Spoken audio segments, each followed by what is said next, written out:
എൻ്റെ ദൈവമേ ഞാൻ ഈ ഗെറ്റ് റെഡി ചെയ്ത് ചാവും തോന്നുന്നുണ്ട് കേട്ടോ. അപ്പോൾ പാറുവിൻ്റെ റിസപ്ഷനാണ്. എൻ്റെ കയ്യിൽ ഓൾറെഡി ഉള്ള 2 പ്രൊഡക്റ്റ് ഉപയോഗിച്ചിട്ടാണ് ഞാൻ മുഖത്തൊന്ന് ചെയ്യുന്നത് കേട്ടോ.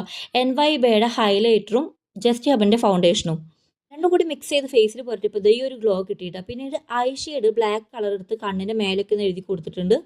വെറുതെ ബ്രഷ് എടുത്ത് പൊടിയൊക്കെ ഒന്ന് മാറ്റി ഐലൈനറോട് ഇതാ കണ്ണൊക്കെ എഴുതി കൊടുത്തിട്ടുണ്ട് കേട്ടോ. ദ ബ്ലാക്ക് പൊട്ട് എൻ്റെ വീക്ക്നെസ് ആണ്. പിന്നെ അതുപോലെ തന്നെ മെറൂൺ കളർ ലിപ്സ്റ്റിക് ഇല്ലാത്തതുകൊണ്ട് ആദ്യം തന്നെ ഗ്രീൻ ലിപ് ലൈനറോട് വരച്ച് കൊടുത്തിട്ട് അതിൻ്റെ മേലെ കൂടെ റെഡ് ഇട്ടപ്പോൾ ഏതാണ്ട് മെറൂണൊക്കെ കിട്ടിയിട്ടോ.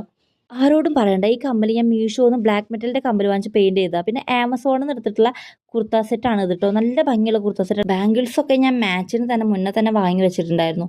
ഞാനിത് റിങ്ങിൻ്റെ ഈ മൂക്കുത്തിയാണ് ഉപയോഗിക്കുന്നത് കേട്ടോ. അപ്പോൾ ലുക്ക് കംപ്ലീറ്റ് ആയി. ഇതാണ് എൻ്റെ ലുക്ക്. ഇഷ്ടമായെങ്കിൽ ലൈക്ക് ചെയ്യുക, കമൻറ്റ് ചെയ്യുക, സബ്സ്ക്രൈബ് ചെയ്യുക. പിന്നെ അവർക്ക് വരാനുള്ള ഒട്ടകമായിരുന്നു കേട്ടോ. ഗ്രൂമിനും ബ്രൈഡിനും വരാനുള്ള ഒട്ടകമാണ്. പിന്നെ അവരുടെ അടിപൊളി ഒരു ഡാൻസ് ഒക്കെ ഉണ്ടായിരുന്നു.